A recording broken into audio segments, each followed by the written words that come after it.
I learned a lot during those meetings, and I believe we will all benefit by developing the course of action for the university if we keep in mind what we hear in this and other sessions. So I thank you again for your participation and tell you that we plan to listen and to continue to communicate with you as we work through these times. Since I mentioned our search for a president, I will say that President-elect McBride has been fully engaged in learning about the new school and will be fully prepared to begin his presidency on April 16th. On a personal and human level, I just want to say that I understand the disappointment and sense of loss that everyone in the university is feeling now. Our emotions are profound. We're dealing with unprecedented uncertainties. I understand that decisions impact different parts of the university disproportionately, and I recognize the disappointments you're all feeling. The university is responsible to the entire community, and it is the university's goal to provide the best possible solutions in a context where economic and safety challenges across the board are very real. So with that, I will turn it over to President Van Zandt and Provost Marshall. And thank you all for participating in this important discussion today. Thanks, David. Well, thank you very much, Linda, and welcome everyone to this webcast. I want to thank all of you for being here. I hope you're all okay, no matter where you are, hopefully with friends or family, but you also hope you're keeping safe and following what our health officials say we need to do in order to fight this virus. Provost Marshall, along with Linda Rappaport and myself, are all here to hear from you. So I don't want to take a lot of time, but I do want to say a few things. And first of all, is just to remind you that this is an extraordinarily difficult time for everybody here. As Linda mentioned, this crisis impacts everyone, often in very different ways, but it does touch everyone out there. And to just within New York City, to see the suffering that's going on in the wider population it's very heartbreaking. In that context, so I want to remind you all that the New School is a very resilient and strong and forward-looking university and community. We're very engaged, creative, and supporting people, and we're always collaborating and trying to solve problems. In that spirit, the leadership team of the university has been really working around the clock to respond to what is a rapidly changing situation. We have, even since we've left the campus at the end of, or in the middle of March, I think we've been on Zoom meetings all day long, every day, trying to adjust to the changes going on out there.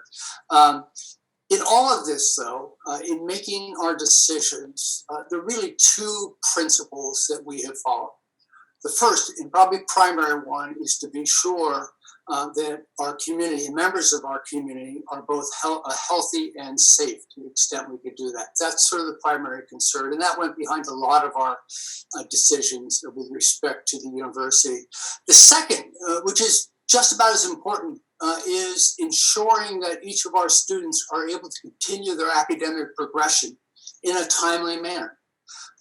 This is very disrupting, not only to our lives in general, but in particular to our educational paths and our career paths as we move on. And so another goal has been to do what we can do to keep our students on that path, to either graduating. Many are graduating this spring, or continuing in their studies towards their degree.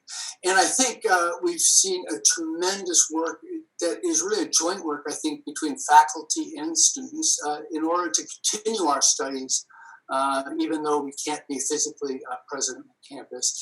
And I'm going to ask Tim Marshall just to jump in here and say a few words.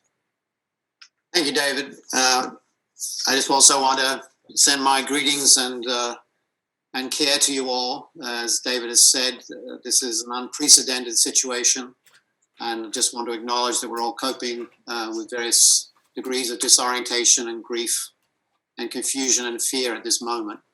And we have never certainly in my 25 years in university, and I'm sure David's probably more time in universities, never experienced anything remotely close to what we're experiencing now. And so, as David said, we are having to work 24/7 to try and make sense of where we are and work out the best way forward, particularly for you, our students, because that's really the primary reason we're here, is to give you an education and to keep that moving forward. So we've been making changes. This has been such an unanticipated crisis that we've been making changes on a daily basis, reorientating ourselves. I'm trying to understand exactly where we are and then move forward again. So you would have experienced things sometimes being a little inconsistent for that reason, where decisions about our classes, about our campus buildings and our dormitories that came and went, because we were trying to just understand where we are, where we were, and what was about to happen in a moment of great uncertainty. So thank you for your forbearance with all of that. But we were operating with the best information that was available to us at that moment, but that was changing very rapidly. But you are here, you came to us to get an education, and that's what we're here to deliver to you, is an education. And I want to thank you all the students, for your commitment to finishing your classes with us. That's no mean feat, to stay on track, to stay in your classes in such a radically changed format, wherever you are in the world or in the country. So we deeply appreciate your commitment to your studies and to the institution in that way. And you're working with your faculty. Your faculty are really the primary resource of a university. That's who you came to study with. That's who you continue to study with. They are the greatest resource we have. And I'm immensely proud of everything the faculty have done over the last, remarkably, 3 weeks to completely take a bricks and mortar operation and make it a virtual learning one. They have been working around the clock with support teams and the provost office teams to get up to speed on how to do this. We've been running workshops 3 times a day for 2 weeks. For over 700 faculty have been involved in workshops and trainings at all different levels, at the university level, within their schools, in peer-led trainings, as well as professional ones. And it has been absolutely Herculean and remarkable to see, and I cannot say enough about how proud I am of the faculty for their work. I know that the education that you're now getting, for many of you, is not what you anticipated, and it certainly was not what we anticipated. And we would love nothing more than to be back on campus with you all. We miss you, we miss being on campus, and we miss the life and the energy of the institution. But I'm also very heartened by many of the things I've heard from the online teaching that's going on, that the students and the faculty seem to be finding community in a new way, connecting again to each other, sort of anchored in their lives by the classes they're doing and so on. So for all of its disappointments and grief that comes with such a rapid change in what's going on, there are signs here of real hope, and so I want to thank you all for that. But that's not to mitigate at all. Some of you, particularly those of you in the making areas and performance areas and people relying on facilities, we do know that this has been a tremendous disruption, and we're going to do everything humanly possible to make good on that, to extend opportunities for you to continue to work in those facilities beyond your graduation, if you're graduating beyond the year. And there are a menu of other things that we want to make sure that you have to make you whole through this period. But as I said, we are dealing with such tremendous uncertainty.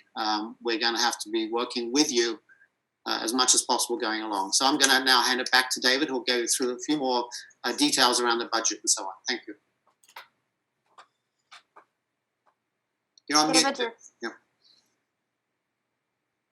Yes. Just what I was saying was, we know you have many questions. We do not have the answers to all of those questions. I mean, we're here in part to understand your concerns and to get our teams working on solutions.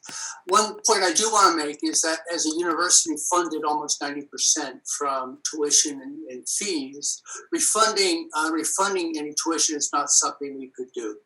The greatest percentage of our budget goes to paying our faculty and staff including our advisors, health services staff, security, maintenance staff, and student workers, without whom, we cannot continue our teaching and learning mission. And because of that, we have committed to continue paying those who cannot do their specific jobs remotely, but remain an important part of our community.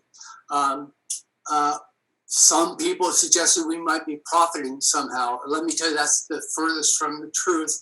In fact, we will have an additional deficit in our budget of over $10 million. It may even be greater than that than we originally planned. I think understanding an overview, understanding the process of how the university budget works is an important thing to understand.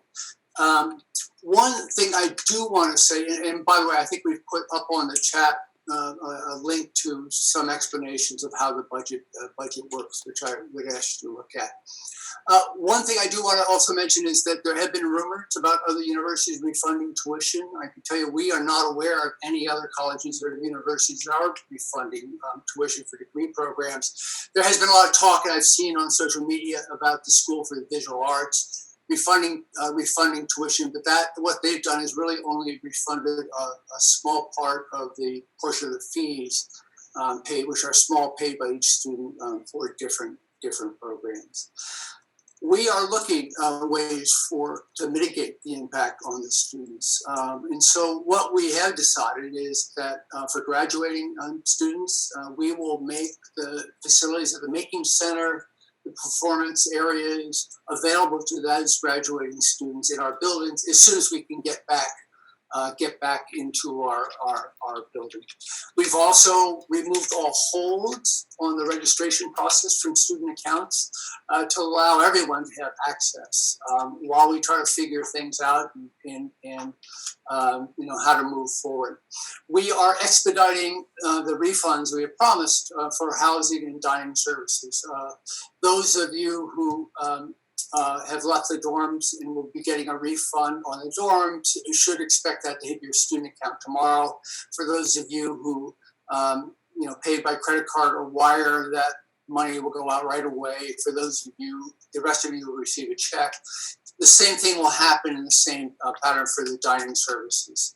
And I think probably most important, we've been moving quickly to allocate more and more money to our student emergency funds. We already have over $100,000 in that. It's built up partly by some wonderful donations from our faculty, staff, and our board of trustees. We also are expecting, although haven't received yet, a substantial amount of money from the federal government under the CARES Act, and we will be devoting more than at least half of that, whatever we get, to put into the Student Emergency Fund. What I think it's very important in allocating money is to try to allocate the best we can to the students in the most dire situations, financially and otherwise, to try to help them out. Again, we're all in different positions in terms of our ability to survive this epidemic. We want to be sure those who are really struggling have access to funds to help them out. We're still working with a lot of uncertainty. We don't know what the future holds. We know it's been difficult, particularly for graduating seniors. We are, as Tim mentioned, trying to get everyone through this semester as best as possible, and then plan for next fall, because we don't know necessarily what is going to happen over the summer, and we want to be ready to be able to teach our students no matter what. There certainly may be that campus could be closed. It could be that many of our students are blocked from getting into the country by immigration and other regulations. We want to be able to do the best we can for every student. So let me stop right there and turn it back over to Carissa to introduce the rest. Thank you.